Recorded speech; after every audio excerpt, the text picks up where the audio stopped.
Hi అండి. Hi గురుగారు. ఇప్పుడు మనకి ఏపీలో ఎలక్షన్స్ రాబోతున్నాయి కదా, గురుగారు, ఏ పార్టీ అధికారంలో వచ్చే అవకాశాలు ఉన్నాయి? ఏ పార్టీ అంటే ఖచ్చితంగా జగన్మోహన్ రెడ్డి వస్తాడు అనుకుంటున్నా గురువుగారు. కానీ జగన్ గారు అంత అంత సంక్షేమ పథకాలు అంత మంచిగా చేస్తున్నా డెవలప్మెంట్ ఏం లేదు అంటున్నారు కదా. అంటే డెవలప్మెంట్ అంటే ఏముంది గురువు గారు, ఇంతకుముందు చంద్రబాబు నాయుడు ఉన్నాడు. ఏం చేశాడు గురువు గారు? హైదరాబాద్ని ఒకటి డెవలప్ చేసి మిగతా ఆంధ్రప్రదేశ్ తిరుపతి కానీ వైజాగ్ కానీ మిగతావన్నీ ఇవన్నీ డెవలప్మెంట్ చేయకపోవడం వల్ల ఈరోజు మన పరిస్థితి ఎట్టుంది? దారుణంగా ఉంది గురువు గారు. అందుకోసం ఈరోజు ఆంధ్రప్రదేశ్లో అన్ని విద్యా వ్యవస్థ కానీ లేకపోతే ఇంకోటి అందరికీ scholarships OC SC ST BC ప్రతి ఒక్కరికి విద్యార్థులకు ఇంగ్లీష్ మీడియం అన్నీ మొత్తం డెవలప్మెంట్ చేసి విద్యా అంటే ఎడ్యుకేషన్ ఉండడం వల్ల ఈరోజు డెవలప్మెంట్ ఉంది. అందుకు మాత్రం ఖచ్చితంగా జగన్ ఉంటే బాగుంటుంది అనుకున్న గురువు గారు. కానీ ఇప్పుడు జగన్ గారు ఒకవైపు అయ్యారు, రిమైనింగ్ పార్టీస్ ఒకటి అయ్యారు కదా.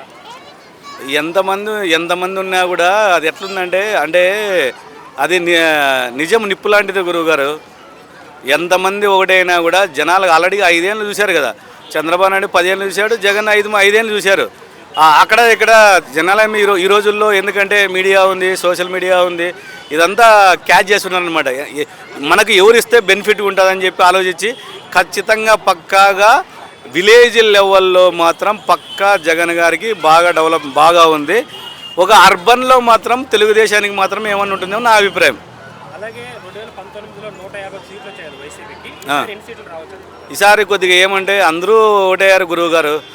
షర్మిల గారు, పవన్ కళ్యాణ్ గారు, బీజేపీ, సిపిఐ, సిపిఎం ఇంతమంది ఓకేయారు. కొద్దిగా ఏమన్నా దెబ్బ పడుతుంది కానీ చివరికి ఎర్జుకైనా కూడా 175 అంటే 170లో సగము 85 90 మెజారిటీ మ్యాజిక్ ఫిగర్ మాత్రం వస్తాడనుకుంటున్నా గురువుగారు.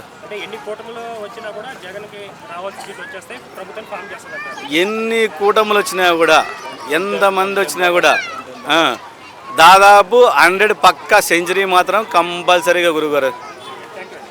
హాయ్ అండి. హాయ్. సో ఇప్పుడు మనకు ఆంధ్రప్రదేశ్లో ఎలక్షన్స్ రాబోతున్నాయి కదా, ఏ గవర్నమెంట్ వస్తుంది అనుకుంటున్నారు? వైసీపీ వచ్చేటట్టు ఉంది ఈసారి. ఎందువల్ల అండి? ప్రజల ఆదరణ ఏం తగ్గలేదు ఆయనకి. ఎక్కడ సభలు పెట్టినా జనాలు బాగానే వస్తున్నారు. దాన్ని బట్టి చూస్తే అలాగే. కానీ ఇప్పుడు జగన్ గారు ఒకవైపు ఉన్నారు, అన్ని పార్టీస్ ఒక ఏకమయ్యాయి కదా. 100 మంది కలిసినా అక్కడ ఏం అవదండి, అందులో డౌట్ లేదు. సీట్లు ఏదన్నా తగ్గితే తగ్గచ్చేమో కానీ గెలిచేది మాత్రం జగన్. సో జగన్ గారు పెట్టే సంక్షేమ పథకాలు ఏ విధంగా అమలు అవుతున్నాయి అంటారు? అద్భుతంగా, చాలా అద్భుతంగా జరుగుతున్నాయి. ప్రజలకే ప్రతిదీ అందుతుంది. కానీ చాలామంది డెవలప్మెంట్ ఏం లేదు, ఓన్లీ సంక్షేమ పథకాలు అప్పులు తెచ్చి చేస్తున్నా అంటున్నారు కదా, వాళ్ళకేం చెప్తారు? పేదలను అడిగితే తెలిసిద్ది. మనం ఇంటింటికి వెళ్ళి పింఛన్ తీసుకునే వృద్ధులు, చిన్నపిల్లలు, వాళ్ళు స్కూల్కి చదివితే గవర్నమెంట్లో తల్లిదండ్రులు మొత్తం జగన్కి వేస్తారండి. ఆ 2 వ్యవస్థలు మాత్రం హాస్పిటల్స్ కూడా బాగా జరిగాయి, డెవలప్మెంట్ ఈ వరకు బాగా జరిగాయి. మిగతావి కొన్ని అంటే చేయలేం. అలాగే జగన్ పరిపాలన చూస్తున్నారు, అలాగే ప్రీవియస్గా మీరు చంద్రబాబు నాయుడు పరిపాలన కూడా చూశారు కదా, ఇద్దరి మధ్య ఆ పరిపాలన తేడా ఏంటంటారండి? చంద్రబాబు స్కూల్ పిల్లలను పట్టించుకోవాలా, వృద్ధులను పట్టించుకోవాలా. గతంలో చూస్తే మనం పింఛన్ తీసుకోవడానికి వృద్ధులు వెళ్తే పొద్దున వెళ్తే ఎప్పుడు వచ్చేవాళ్ళు తెలియదు, ఆ రోజు ఇస్తారో లేదో తెలియదు, మళ్ళీ ఇంకో 2-3 డేస్ అన్నా వెయిట్ చేయాలి.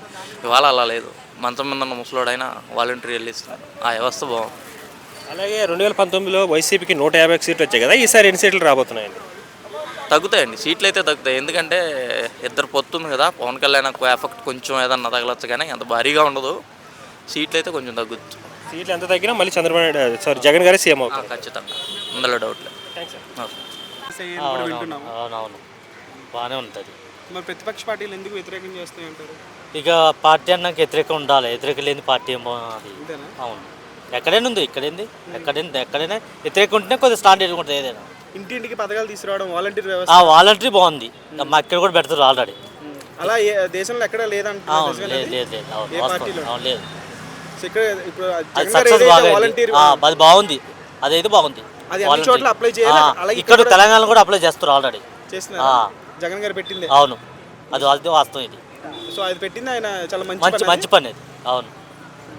సో ఎంతమంది వచ్చినా సరే ఆయన ఒంటరిగా అది ముసలోళ్ళు ఉన్నారు ఇప్పుడు, అడిగి పింఛన్ తెచ్చుకోలేరు, వాళ్ళ ఇంటికి వచ్చి పింఛన్ ఇట్టు బాగుంది. అది కూడా తెలంగాణలో స్టార్ట్ అయ్యేటట్టు అని అభిప్రాయం తెలిసింది నాకు కూడా.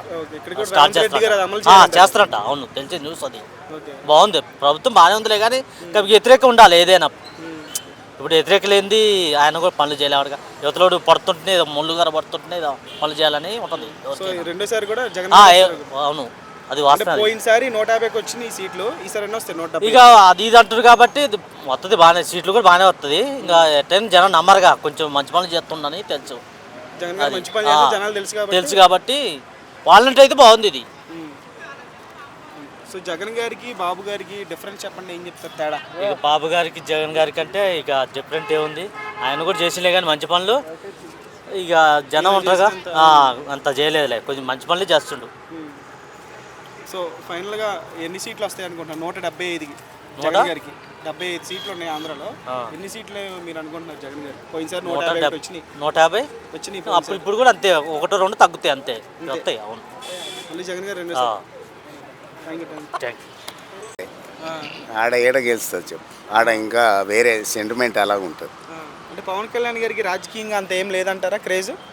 అంటే పవన్ కళ్యాణ్కు ఉండొచ్చు కానీ అంతలేసే చిరంజీవి ఏం చేయలేకపోయిండు, ఇబ్బందుల పలాయన కాంగ్రెస్లో విలీనం చేసి.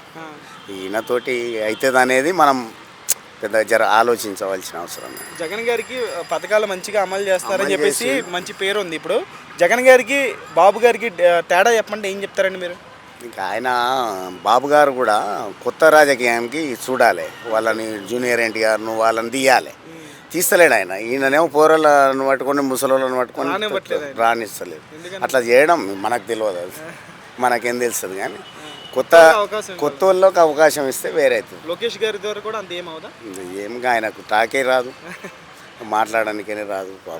పాపం వాళ్ళు చిన్నప్పటి నుండి వస్తేనేమో బాగుండేది.